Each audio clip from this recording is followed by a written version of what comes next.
Yep,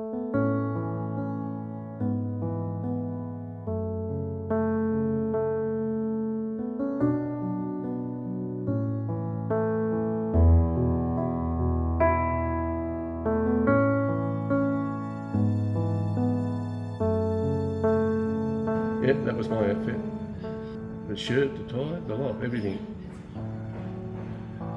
This is the one we used for Kerry Packer, and was replaced by the Lairdell bag, which was actually called the Packer Worker.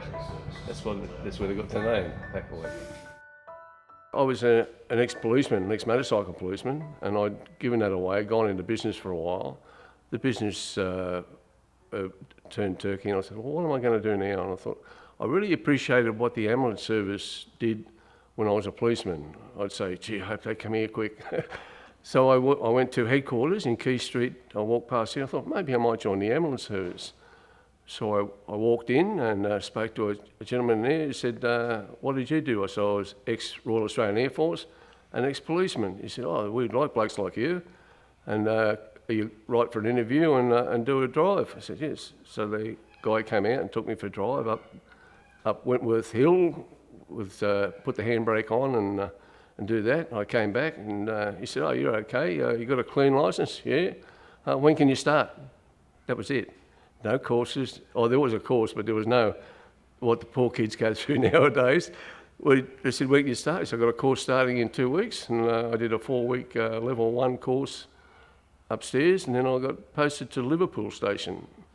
And from Liverpool, I worked around the southwest region, and during that time, I applied for the intensive care program, and graduated as an intensive care paramedic in 1980. Yeah, I went from there to the operations centre for a little while, a couple of years, then I went back on the road, and then I went to the operations centre. During that time, I was appointed as the ceremonial procedures officer. I did a few funerals and state education things, and then I went into the operations centre full time for a while, and then I I applied and joined the motorcycle response unit. A job would come in, and just on the radio, let's say you've got an accident, say at Bridge Street in Sydney. If that was the case, then you knew the city. But if they sent you to Lane Cove or somewhere else, really long distance over the bridge into the north side on the motorcycle, you said, "Gee, where am I going to go now?" You'd have we had on the tank, the motorcycle, we had a universal street directory, and that was under the plastic, and they'd unzip it, open up the page, and then look and say, and then try and memorise where you were going, close that up, start the bike up and out through the door and off, and then you say, left, right, left, left, left, right, right. But you had to have a pretty good knowledge of the city and the environs at that time, and also had to be pretty careful with the people that were coming at you in motor cars, and trucks and pedestrians. Pedestrians are the worst. You might be going down George Street between the traffic and doing about 90, 100 kilometres an hour. Really, you're going that fast, and somebody will just walk between the cars, and that's when you've got to know how to do an emergency stop and things like that. So I bumped a few pedestrians, bumped a few cars, but we got there. But we have an exceptional, and even now, we've had an exceptional safety record with the motorcycles. I hope that hasn't put the mocker on the guys now, but we had a good run, and I think they're in about the 25th year now, and I was within the 16th officer to go through, and that was hard, because in 1966 I did the police motorcycle response high-speed traffic course and was graduated as a highway patrol officer. Then when I came back to the ambulance service, I thought, I could still do that. At 50, I was 50 years of age. I went, so for any kid that's joining, don't worry about your age. You can do anything at any time on your age. In Dubai, I drove a racing car at 200 kilometres an hour down Abu Dhabi racing strip to Formula One strip, and I did that at 72, 73. So don't worry about your age. Have a go at everything in the ambulance service. I was a station officer, or what we call it, an educator at the education centre. I was a motorcycle operations officer. I was in the coordination centre, and acting station officer sometimes. Well, I didn't like that. I didn't want the rank, so I'd rather be a troopie on the ground working. And I just loved this service. I was in the Air Force, I was in the police force, and I was in business. And when I joined the ambulance service, I was in about 3 months. And my wife Margaret said, "What do you think of the service?" I said, "Love, I'm going to retire in this job." And after 30 years, that's where I was. We were doing a lot of educational things at shopping centres and things like that. And we just love kids, and we like to promote the kids stuff. And we had a little box that we had, little pretend box. It was only a wooden box with a like a similar education. The kids used to sit in and pretend to drive an ambulance. I said, "Oh, we can do better than that. We can put wheels on it. We can move it around. And we put a little television set in the front so that when the kids sit, and we taped some emergency responses with the siren going. So when the kid sits in the ambulance, he or she can pretend that they're driving in the ambulance, and it was great. They loved it. The kids took the Easter show and all those places, and it ended up one of our other older officers took it over, and he did it permanently. And the kids were lined up for miles to ride in Billy Be Safe, and yeah, that was my design, and it was put to the management, and they took it on. Initially, it was called Billy Band-Aid, and Billy Band-Aid we didn't use because it was commercial, and so because it was designed by me, Billy, that's why they called it Billy Be Safe, and Betty Be Careful was the female side of it. And yeah, he was very popular around the traps. Probably one of the proudest moments where we really saved somebody, and I've got quite a few. I'm so proud of the fact that I've actually saved lives with my training and my experience. One of the ones was, do you remember Kerry Packer? My partner and I, Stan James, he was a station officer at the time, and we were very, very good friends. He was my mentor. Even before I was an intensive care paramedic, from the day I joined, he mentored me. He was a wonderful, wonderful officer. He's still alive and kicking up in Pitt Town. Anyway, we were on a foreign order in Liverpool. When I said we got to pick up some parts or something, it was a nice, quiet day, and I was driving, and we were in Liverpool, and we're just driving down Elizabeth Drive, and the duty car at the Polo, who were on standby at the Polo, was called on the air that somebody had fallen off a horse unconscious. And we knew that intensive care paramedics, we were going to back up, so we decided, oh well, Stan, I think we better head towards there. So we drove down into Elizabeth Drive, into Copenhagen, and headed off towards Warwick Farm, because they're going to call us pretty soon. And that caller is standing behind you, the guy that called us. And we were driving through the gate when the duty crew said, "We've got code 2, cardiac arrest." And then the operation officer said, "Where are you?" 959 said, "Driving through the gate at Warwick Farm." And we could see the person on the ground. So yeah, we pulled up there, and there was a CPR being done by an off-duty paramedic who was up in the stands. He came down to see what was happening, because he was a horsey follower, and he started CPR. That was Peter Rowlands. He started CPR, and he's the one that broke the ribs, not us. So yeah, we started work on him, and I pulled the defibrillator. That was my job. I got the defibrillator out, and rather than just take a strip with the leads, I didn't put the leads on. I just put the paddles on. In those days, you could tell the rhythm through the paddles. So I put the paddle on his chest. I looked at the screen, and it said DF, so I just said, "Right, stand clear," bang, and I hit him once. And that was a bit of a problem, because the line went beep, and I thought, oh no. But it started to go back into what we call ventricular tachycardia, and I thought that must have been why he collapsed in the first place.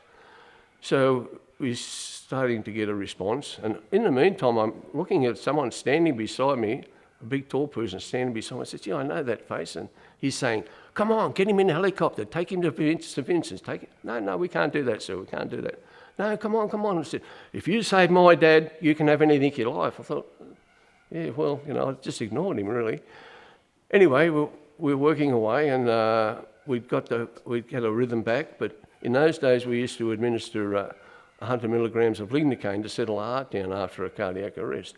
So, and I couldn't find any veins. There'd been a person, I won't mention anybody, who had messed up the veins on both sides where we normally use. So I said, well, we're going to have to go somewhere else. So I turned him on his side, and I put a big bore cannula down into his jugular and give him 100 milligrams of lignocaine down there, and then his rhythm went into sinus rhythm. And he was great, and he was starting to kick, and Stan was on the other end. He had the tube, and he started to bite on the tube, and this is a good sign, very good sign. You know, we've got an output, we've got the tube going, and then the classic. You know, we didn't know who this was because it was just another patient. And Stan with the classic bagging away, going, "Has anybody got a name on this gentleman?" And someone said, "That's Kerry Packer." And he, "Oh, so it is." So and that's why I thought all these helicopters flying. There was 4 or 5 helicopters in the air. There was media everywhere. The place had gone crazy. I thought, now that's what. And then I went, I know who that is there now. It's James Packer. Now I recognise him. Anyway, we laid him into the ambulance, and we had to sit on him and actually hold him down because he was fighting on the tube. And I said to Stan, I said, "I think we won lotto here, mate." But that's not the case. Anyway, that was a good outcome, and he lived a further 9 years as a result. And we'd used what they call a Clements Life Pack 5 on him. That was the defibrillator. The reason why we were called, and we had is that in those days, intensive care paramedics were the only ones carrying defibrillators. And at that time, the service was promoting fundraising to get defibrillators in every ambulance. And I'd say that our bosses were standing by his bed when he woke up in St Vincent's and said, "We need defibrillators on all the ambulances." So he said, "Yeah, right." And he said to Neville Wren, I think it was in those days, "You pay $2.5 million, and I'll pay $2.5 million, and we'll give them their $500 million for all." And the next thing we had all the Lairdale life packs, not life packs, but Lairdale defibrillation units on all ambulances. And then they eventually got called the Packer Whackers. That was my probably my greatest achievement within the service. But that's not all this. I mean, sometimes when you get little kids are the worry. You know, human beings do lots of silly things to themselves, and the adults, I sort of think, well, they're silly enough to do silly things like that, but kids don't know. And even with a kid with a little abrasion on the knee used to upset me. You know, I sort of would get me right here when a little kid was injured and crying. You know, I'd say, give him some gas and quieten him down and talk to him. Yeah. And that was probably the big achievement. And actually making the motorcycle response unit at 50 years of age, going through the course with all the other. There was 5 police and 1 ambulance officer on the course. There was six officers on the course at Goulburn, and the instructors flogged us to death. You have to be really, really good to get through that program. And I actually made it, which is good. And spent a couple of years without falling off. I did have a blowout on Darlinghurst Road that the front tyre went out at 80 kilometres an hour. I managed to stay on. But other than that, I love that job. When I first started in the ambulance service in '76, once you went up to like level 2, that was after 6 months, you responded singly to everything. And the first time that I responded when I graduated as a full-time level 2 officer, I was on my own at Liverpool, and the first job I got was a guy trapped under a tanker. The car was wedged in under a tanker, and it was full of petrol, and I'm in underneath it trying to look at this guy. He was trapped, and I thought, oh, blimey. So I started to call everybody then, the rescue and backup and all sorts of stuff. So, but you have to do your job, and I concentrated on what I was doing. And this particular fellow had a .38 Smith & Wesson tucked into his belt, and I said to the radio, "We need the police here to take care of this weapon." And the next thing we had about 15 police cars, sirens screaming, running everywhere. Apparently they just had an armed robbery and they were looking for somebody with a pistol. But this guy was just a security guard. But those are the things that you have when you're single response, you know. But on the funniest part about single response is when you would turn up on a motorcycle, is, well, where do you put the patient?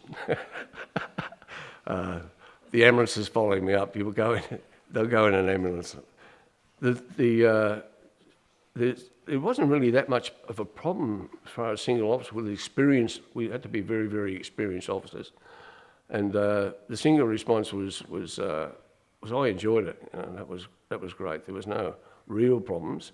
I was able to ride down the ramp at Wynyard Station, down onto the platform, up the stairs at the Opera House, and one time I went to a building in Sydney, and it was being constructed. And they said, righto, in you go. They guided me into the service lift and put the motorbike in the service lift and went up to the floor that the patient was injured, rode the motorbike out onto the floor, the 25th floor, and treated them then. Yeah. So there's no real challenge. This is if that's what you're looking for, you know. Being ex-military, ex-RAAF, I was very concerned about some of the funerals and things that we went to of comrades that we weren't doing the right thing. We were trying to march, and so I approached the superintendent at that time, which was Jack Hawkins, a really nice bloke, really supportive. I said, I think we should be getting some people trained to do this properly, so that we look good to the public, and that our ceremonial teams, we dress in ambulance uniforms, and we train them up, and we put them out in front. We do escorts, and we do pallbearing, and we do all that sort of stuff. And he said, yeah, go ahead. So we ran 3 courses, and I was an instructor on those 3 courses at an army base, and they were 1-week courses, a drill without arms, and we had volunteers. We ended up with 60 ambulance officers fully trained in drill without arms that could be called upon in their own time, volunteers, to come out and perform these things at funerals for all over the state for us. And that was one of my proud achievements too, that I formed. You might not have seen it, but we developed a ceremonial manual, and also I was a protocol officer at the time, and would advise. We did a lot of things in advisory capacity for the senior officers, as far as wearing medals and flags and all that sort of stuff as a protocol officer. So I kicked all that off, and that was another proud achievement. I was at the academy, and I was actually doing a course for a CAD course when the Metro Superintendent rang me up and said, can you and Gary Simons, and we both worked as a second job with Hopkinson's coaches in Smithfield at the time as our second job. So I knew that we were coach drivers, and the ambulance service had a coach, a Denning, which people couldn't drive because it was a crash box, but Gary and I could drive it. So he said, would you guys mind coming in and taking all our troops down to Thredbo and doing the relief transfers? Well, Gary and I were in that bus, in that coach for 3 days non-stop, backwards and forwards, sleeping up the back and relieving each other and transporting the troops through to relieve them backwards and forwards. We just lived on takeaway food and coffee, and I received the State Superintendent's commendation for that, both myself and Gary. Yeah. And that was probably the other one was the Granville disaster. I was there for a couple of days as well, but I was only a probationary then. I'd only been in the job a little while when I went to Granville.